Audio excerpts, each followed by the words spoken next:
Oke, ini adalah AC modifikasi. Setelah lama pemakaian, ternyata masih awet, masih normal, tidak ada kendala selama beberapa bulan pemakaian.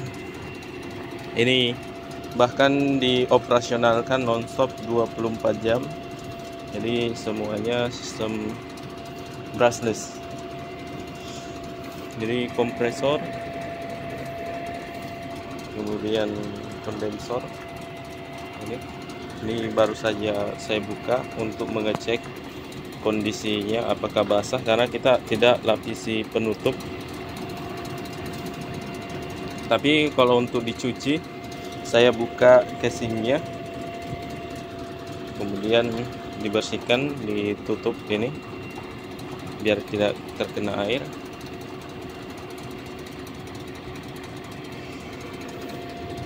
Ini kita lihat arus balik, pipa balik dari evaporator menetes. Kondisi, artinya kondisi normal. Ini tetesan airnya. Kapiler dimodif, tetap masih terpasang kapiler bawaan, kemudian kapiler di outdoor menggunakan 0,3 2 buah panjang 60, di set di 130 psi. Untuk anunya, sambungan evap, pipa sambungan, saya tidak menggunakan tembaga, saya menggunakan teflon, jadi kelihatan sirkulasi freonnya. Jadi saya mau lihat kondisi olinya setelah beberapa bulan pemakaian, itu terlihat ya kondisi olinya.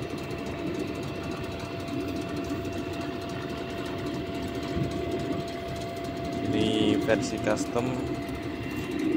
Untuk total watt ini kita bisa lihat di video selanjutnya berapa total watt pemakaian keseluruhan indoor outdoor. Jadi indoor outdoor full DC. Ini dia tenaga suryanya, menggunakan panel surya. Baterai jadi tidak melalui inverter, langsung ke controller, step up controller, masuk ke dinamo brushless. Controller masuk ke dinamo brushless. Kemudian sistemnya ini ada relay di bawah, step down, kemudian sistem delay untuk mengaktifkan kompresor dan kondensornya. Untuk hasilnya itu terasa sekali, khususnya di penggunaan listriknya. Itu sangat terasa karena di bawah 200 watt. Ada perbedaan ketika di musim hujan dan musim panas. Ketika musim hujan, kondensor juga bekerja lebih ringan. Menggunakan freon R32, hasilnya juga kondensor, kompresor adem karena disuplai freon yang tepat. Pendinginan kondensor sangat penting. Saya coba kemarin kondisi kondensor dimatikan, apa yang terjadi? Terjadi peningkatan suhu, otomatis kompresor kerja berat. Jadi penting sekali untuk pengguna AC dibersihkan di bagian kondensornya, karena suhu panas pada kondensor itu mempengaruhi juga pada tingkat pendinginannya.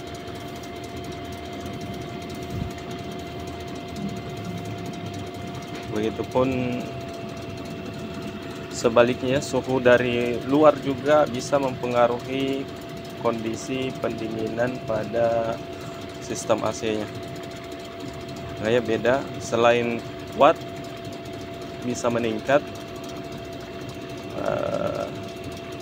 ketika cuaca panas, watt meningkat karena tekanan freon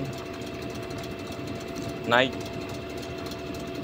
Tapi ketika pembuangannya bagus, dia akan bisa stabil. Tapi ketika kondensornya kotor, biasanya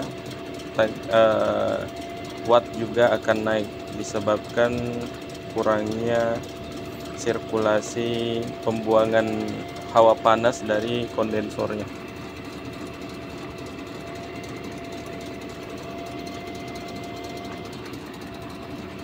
Ini kabelnya masuk ke, ya, keunggulannya juga ini tidak menyetrum, jadi sangat aman digunakan. Beda dengan menggunakan AC sistem listrik PLN, itu akan menyetrum ketika kabel terkelupas. Jadi ini aman. Ini saya pegang terminal kabelnya, ini positif negatif semuanya aman karena sistemnya DC.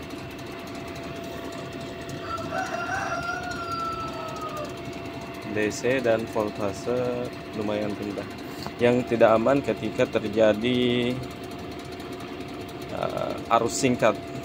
Ketika terjadi arus singkat, percikan bunga api arus DC itu jauh lebih besar ketimbang arus AC.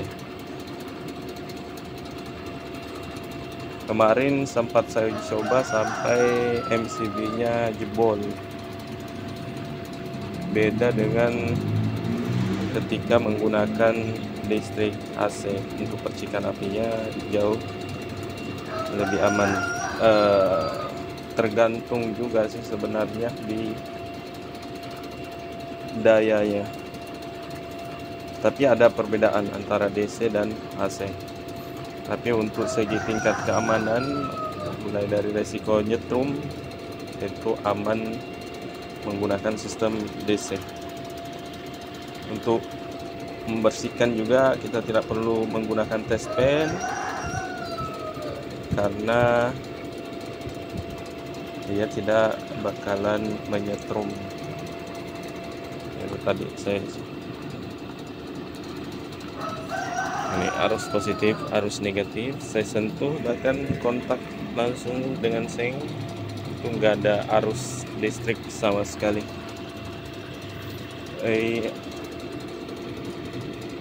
Jadi sangat aman. Untuk dinamo servo brushless-nya saya akui sangat mantap, diaplikasikan 24 jam pun. Ya, ini kemarin saya uji coba 24 jam itu cuman turun 2 strip. Jadi bisa untuk menghandle beban pada saat musim hujan.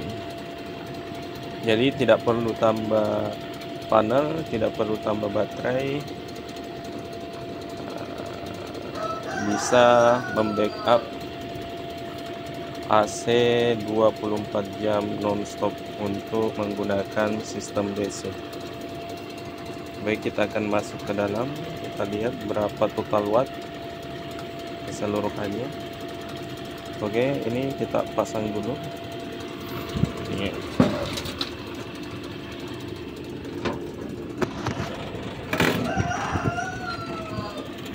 Kita matikan saja dulu.